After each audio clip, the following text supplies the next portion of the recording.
Well, today we are beginning a series of sermons focusing on our Sunday readings from the book of Ephesians.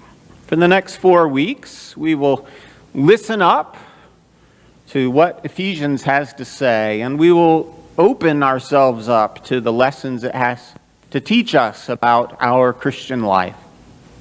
If you've read your e-news or your newsletter, then you know that I'm calling this series of sermons by the title, Up.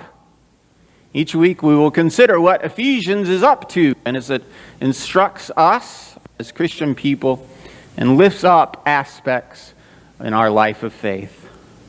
So as we begin, I think it's important to first remember what kind of book the letter of Ephesians actually is. The letter of Ephesians was a letter written by Paul, and it's written for those who were believers, who were already in the message for those who have been saved by grace through faith, as it says in Ephesians. We might think of Paul in his letter to the Ephesians saying, now that you have been saved by Christ and adopted into the household of God, how are you going to live? We see the letter of Ephesians is Paul's answer to those questions. Here is how you should think, and here is how you should live. That's what Paul writes about. So today our up theme is this: grow up.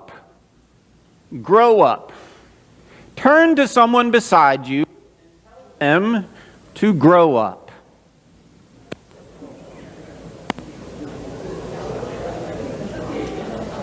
Grow up. How does that feel? If someone tells you to grow up, how does that hit you? My guess is for most of us, it feels like a childhood taunt, doesn't it? Grow up. The words you never wanted to hear as a child, whether said by a friend of yours to put you down or by a parent who was trying to correct you. The phrase grow up is one that strikes fear and resentment in our bones. But that's not how Paul uses the phrase in Ephesians. Paul has a much holier purpose in mind when he tells the Ephesians and tells us to grow up. Here's what Paul says. We must no longer be children tossed to and fro and blown about by every wind of doctrine, by people's trickery, by their craftiness and deceitful scheming. But speaking the truth in love, we must grow up in every way into Him who is the head, into Christ. Grow up. Includes the necessity of growing up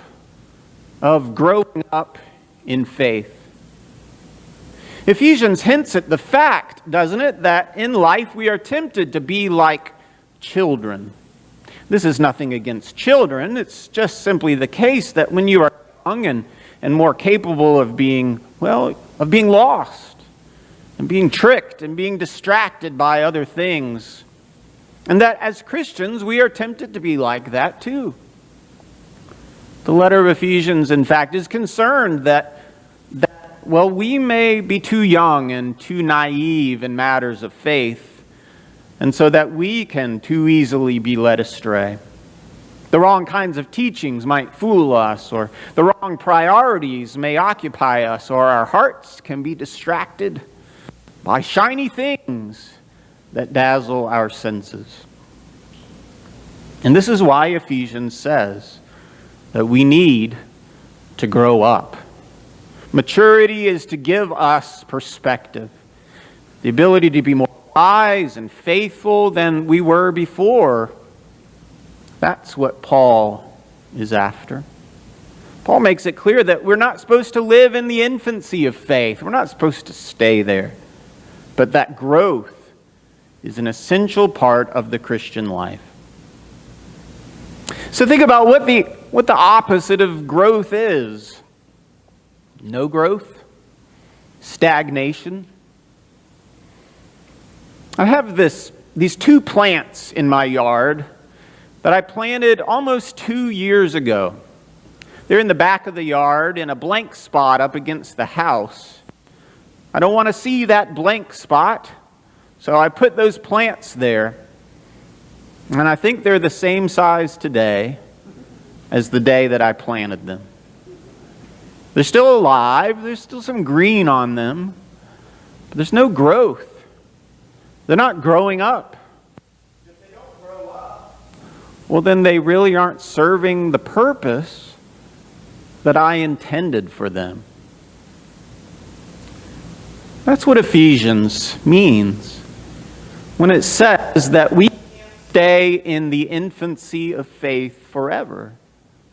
God intends for us something more, that we grow bigger, deeper, more vibrant in faith.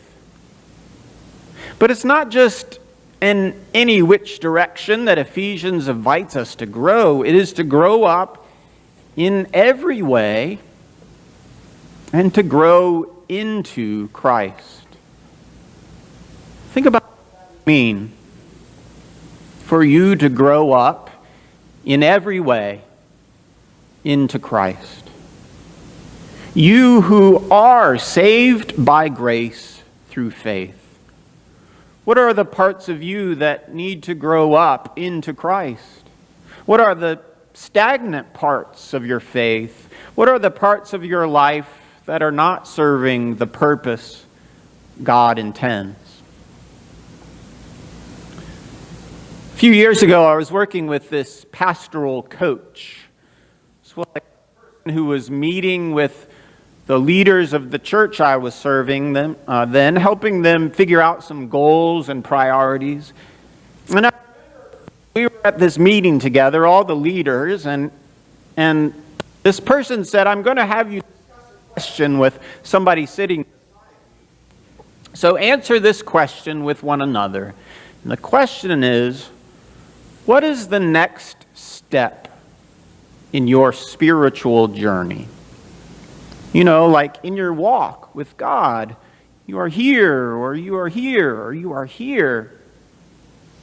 What is next? Where does God want you to go now or change now? What is the next step? I remember thinking, that's a really challenging question. I don't know if I want to talk with someone else about that. I'm not going to have you talk about that with someone now. But it's an important question, isn't it? Because it assumes that God loves us so much that He wants us to keep growing. What is the next step in your spiritual journey? Ephesians invites us to not be satisfied when we are not growing.